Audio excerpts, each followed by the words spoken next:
Good morning students, कैसे हो आप सभी। हमारे जो अम्ल सार वाला सेकंड चैप्टर है वो चल रहा था, उसी को कंटिन्यू करते हुए जैसा कि पिछली क्लास के अंदर मैंने आपको बताया था कि जो दैनिक जीवन में पीएच का वो क्या महत्व होता है फसलों के अंदर, पौधों के अंदर, मिट्टी के अंदर, हमारे शरीर के अंदर, जैसे आहार नाल के अंदर आमाशय के अंदर जठर रस होता है उसके अंदर हाइड्रोक्लोरिक अम्ल है वो पीएच मेंटेन करके रखता है। हमारे रक्त की जो पीएच होती है वो 7.4 होती है, वो अगर 0.2 से कम ज्यादा हो जाए तो व्यक्ति की मृत्यु हो सकती है।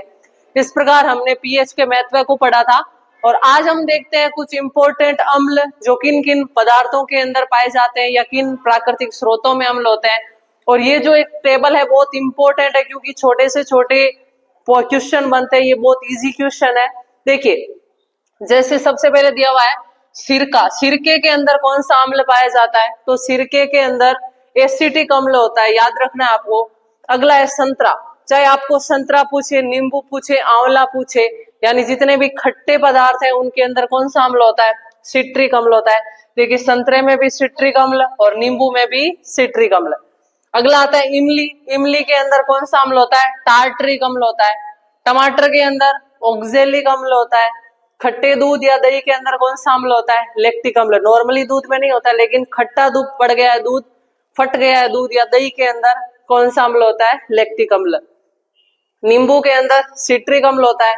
चींटी का जब डंक लगता है तो उसमें मेथेनोइक अम्ल होता है, जिसके कारण अपने अगर किसी जीव, सूक्ष्म जीव ने, चींटी ने काट लिया तो वहां पर जलन होने लगती है और उसके अलावा खुजली आने लगती है, जो स्किन है वो लाल हो जाती है।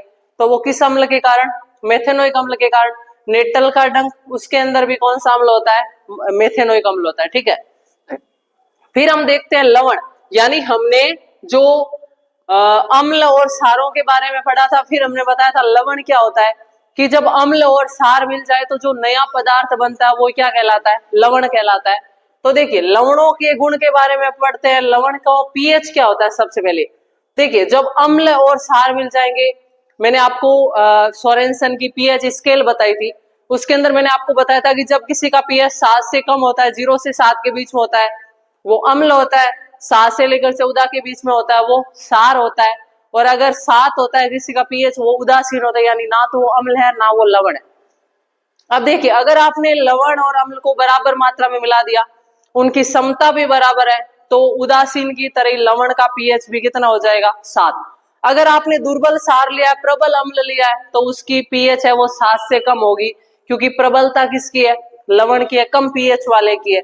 अगर आपने प्रबल सार लिया है, दुर्बल अम्ल लिया है, तो पीएच 7 से ज्यादा होगी, क्योंकि सार क्या है, दुर्बल है, तो पीएच को बढ़ा देगा, ठीक है। तो इस प्रकार हम लवणों की पीएच देखते हैं। प्रबल अम्ल एवं, देखिए किताब रखिए साथ में, प्रबल अम्ल एवं प्रबल सारक के लवण के पीएच का मान 7 होता है तथा ये उदासीन होता है। यानी आप अम्ल भी प्रबल ले लो, सार भी प्रबल ले लो, तो पीएच कितनी होगी, 7। जबकि दुर्बल अम्ल तथा दुर्बल सार के लवण के पीएच का मान 7 से कम होता है तथा ये अम्लीय होते हैं। प्रबल सार और दुर्बल अम्ल के लवण के पीएच का मान 7 से अधिक होता है तथा ये सार के होते हैं।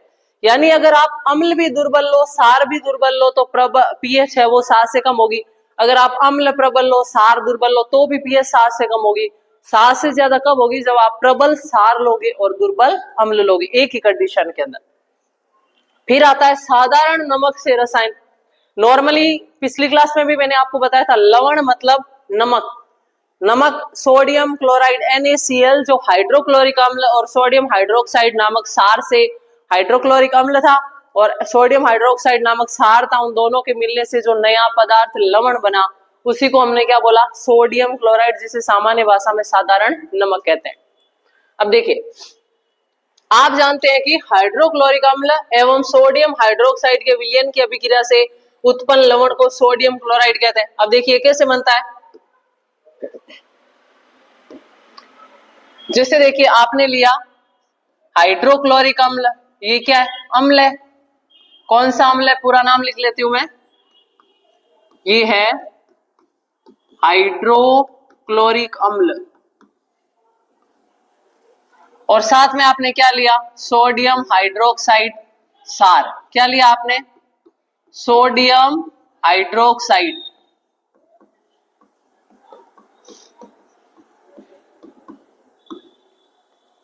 और इन दोनों के मिलने से क्या बना? नमक बना, सोडियम क्लोराइड। क्या बना? सोडियम क्लोराइड, जिसे सामान्य भाषा में हम क्या बोलते हैं? नमक। वही नमक जो हम दैनिक जीवन में काम में लेते हैं, भोजन में स्रोत होता है हमारा क्या? नमक, लवण। और सोडियम क्लोराइड हाइड्रोक्लोरिक अम्ल के मिलने से सोडियम हाइड्रोक्साइड सार है, ये क्या है? सार, बेस। और ये क्या? हाइड्रोक्लोरिक अम्ल क्या है? अम्ल, एसिड। इन दोनों के मिलने से क्या बना? लवण बना, नमक, या इसे हम क्या बोलते हैं? लवण। देखिए, हाइड्रोक्लोरिक अम्ल भी एक प्रबल अम्ल है और सोडियम हाइड्रोक्साइड भी एक प्रबल सार है। और अभी हमने पढ़ा कि अगर प्रबल अम्ल और प्रबल सार मिलते हैं तो जो लवण मिलता है उसका पीएच कितना होगा? 7। तो इसका पीएच कितना होता है? 7। ये अभिक्रिया लिख सकते हो आप किताब में साइड में, ठीक है। इसके बाद आगे हम देखते हैं। अब देखिए, आप जानते हैं कि हाइड्रोक्लोरिक अम्ल एवं सोडियम हाइड्रोक्साइड के विलयन की अभिक्रिया से उत्पन्न लवण को सोडियम क्लोराइड कहते हैं। इसी लवण का हम अपने भोजन में उपयोग करते हैं। ऊपर के क्रियाकलाप में आपने देखा होगा कि एक उदासीन लवण है। समुद्री जल में कई प्रकार के लवण घुले होते हैं, इन लवणों से सोडियम क्लोराइड को पृथक किया जाता है। सोडियम क्लोराइड नमक है, आप देखते हो समुद्र का पानी खारा होता है, नमकीन होता है, तो उससे क्या बनाया जाता है? नमक। इन लवणों से सोडियम क्लोराइड को पृथक किया जाता है। विश्व के कई भागों में भी ठोस लवण का निक्षेप होता है। बड़े आकार के ये क्रिस्टल प्राय अपद्रव्यों के कारण भूरे रंग के होते हैं, इसे खनिज नमक कहते हैं। ये खनिज नमक तब बने अब जब युगों के व्यतीत होने के साथ समुद्र का कोई हिस्सा सूख गया। खनिज नमक का खनन भी कोयले की तरह होता है। आगे देखिए इंपॉर्टेंट पॉइंट। अब साधारण नमक, यानी साधारण नमक हर प्रकार के रसायनों को बनाने का एक कच्चे पदार्थ के रूप में उपयोग किया जाता है। तो इसे क्या क्या बनाया जाता है? देखिए, इस प्रकार प्राप्त साधारण नमक हमारे दैनिक जीवन के कई पदार्थों जैसे सोडियम हाइड्रोक्साइड, बेकिंग सोडा यानी मीठा सोडा, खाने वाला सोडा, वॉशिंग सोडा, कपड़े धोने वाला सोडा, विरंजक चूर्ण आदि के लिए एक महत्वपूर्ण कच्चा पदार्थ है। आइए देखते हैं कि कैसे एक पदार्थ का उपयोग विभिन्न पदार्थों को बनाने के लिए किया जाता है। यानी साधारण नमक से मीठा सोडा, कपड़े धोने का सोडा, विरंजक चूर्ण जिसका उपयोग रंग उड़ाने के लिए, रंगहीन करने के लिए किया जाता है, वो सारे बनाने के लिए कच्चे पदार्थ के रूप में किसका उपयोग करते हैं? सोडियम क्लोराइड या साधारण नमक का। तो कैसे कैसे यूज करते हैं देखिए। सोडियम हाइड्रोक्साइड, सोडियम हाइड्रोक्साइड बनाने के लिए हम क्या करेंगे? नमक को घोल के रूप में लेंगे, जल में मिलाकर लेंगे तो वो घोल बन जाएगा, और साथ में पानी का अणु लेंगे तो क्या बनेगा? Sodium hydroxide. साथ में कौन सी गैस निकलेगी? क्लोरीन। और कौन सी गैस निकलेगी? हाइड्रोजन। साधारण नमक से सोडियम हाइड्रोक्साइड या सोडियम क्लोराइड से सोडियम हाइड्रोक्साइड बनाने के लिए ये अभिक्रिया काम में ली जाती है। इस अभिक्रिया को क्या बोलते हैं? क्लोर सार अभिक्रिया। इंपॉर्टेंट है, ध्यान रखना, क्वेश्चन आ सकता है। क्लोर सार अभिक्रिया को लिखिए। या सोडियम क्लोराइड से सोडियम हाइड्रोक्साइड बनाने वाली अभिक्रिया क्या कहलाती है? या क्लोर सार अभिक्रिया के अंदर अभिकारक क्या होता है? तो आपको क्या लिखना? Sodium chloride. देखिए, सोडियम क्लोराइड के जलीय विलयन से विद्युत प्रवाहित करने पर यह वियोजित होकर सोडियम हाइड्रोक्साइड उत्पन्न करता है। इस प्रक्रिया को क्लोर सार अभिक्रिया कहते हैं, क्योंकि इससे निर्मित उत्पाद क्लोरीन एवं सोडियम हाइड्रोक्साइड सार होता है, इसलिए इसका क्या नाम दे दिया? क्लोर सार अभिक्रिया। क्लोरीन गैस एनोड पर एवं हाइड्रोजन गैस कैथोड पर मुक्त होती है। कैथोड पर सोडियम हाइड्रोक्साइड विलयन का निर्माण भी होता है। इस प्रक्रिया से उत्पन्न वे तीनों उत्पाद उपयोगी है।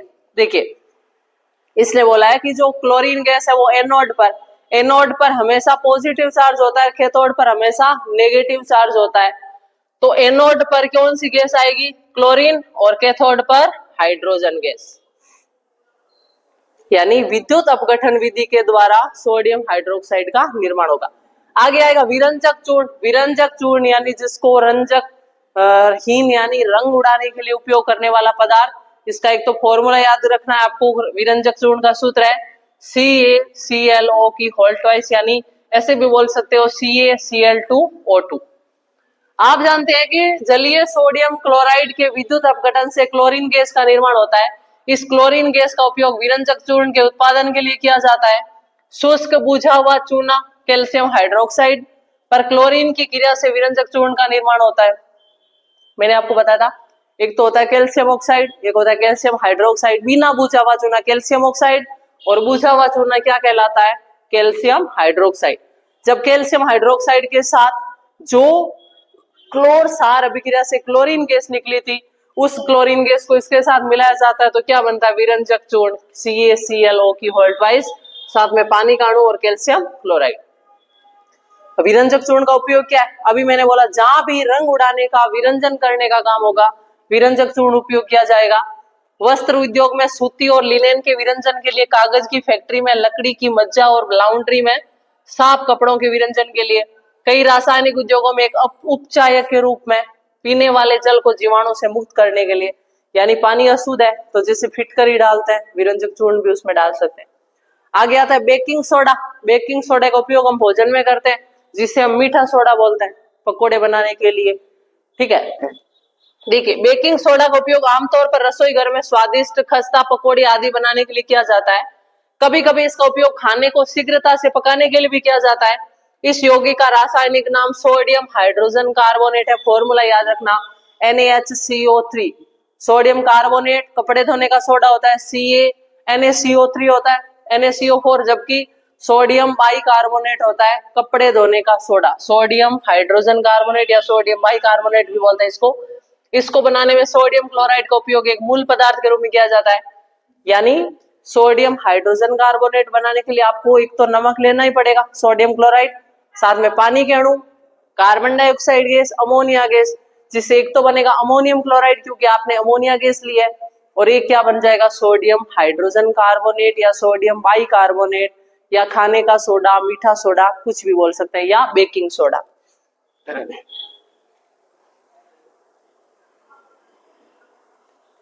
आगे बेकिंग सोडा का उपयोग वही है भोजन के लिए।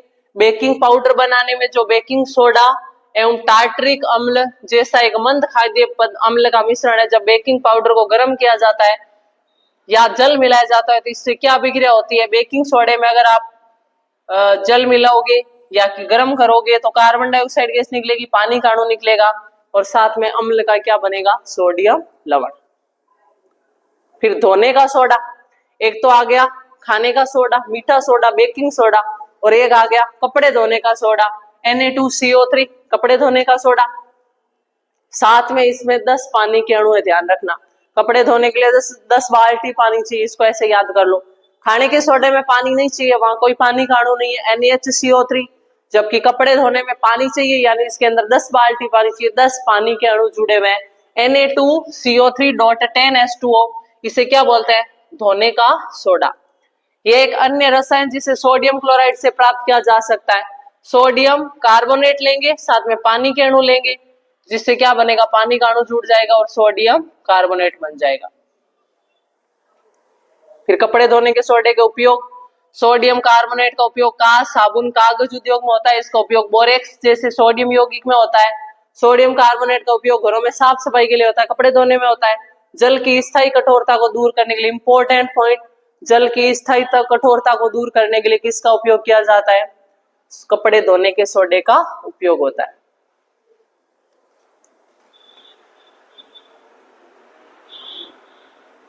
फिर आगे आता है प्लास्टर ऑफ पेरिस।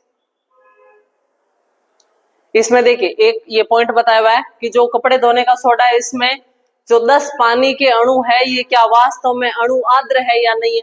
तो लवण के एक सूत्र इकाई में जल के निश्चित अणुओं की संख्या को क्रिस्टलन का जल कहते हैं। इस जल को क्या बोलते हैं?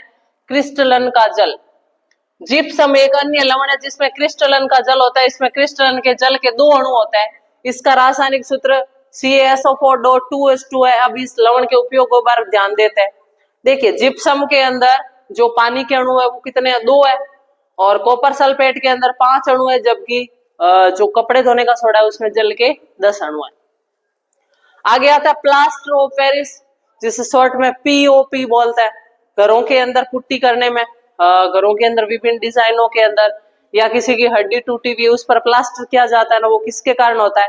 प्लास्टर ऑफ पेरिस के कारण होता है। इसका निर्माण जिप्सम से होता है। देखिए जिप्सम का और इसका सूत्र समान है, अंतर क्या है? जिप्सम के अणु में 2 पानी के अणु है, जबकि प्लास्टर ऑफ पेरिस में अंदर आधा पानी का अणु। इसका मतलब क्या है कि जब जिप्सम को गर्म करोगे उच्च ताप पर तो क्या बन जाएगा, प्लास्टर ऑफ पेरिस। कितना ताप, 373 केल्विन यानी 100 डिग्री सेंटीग्रेड। जिप्सम को 373 केल्विन पर गर्म करने पर यह जल के अणुओं का त्याग कर कैल्शियम सल्फेट अर्ध हाइड्रेट या हेमी हाइड्रेट बनाता है, इसे प्लास्टर ऑफ पेरिस कहते हैं। इस पदार्थ का उपयोग डॉक्टर टूटी हुई हड्डियों को सही जगह पर स्थिर करने के लिए करते हैं।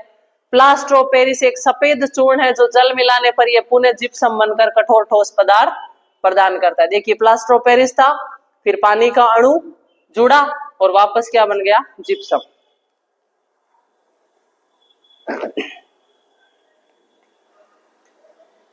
और इसके बाद आपके अभ्यास प्रश्न आ गए और इसके साथ ही जो आपका ये सेकंड चैप्टर है वो कंप्लीट होता है।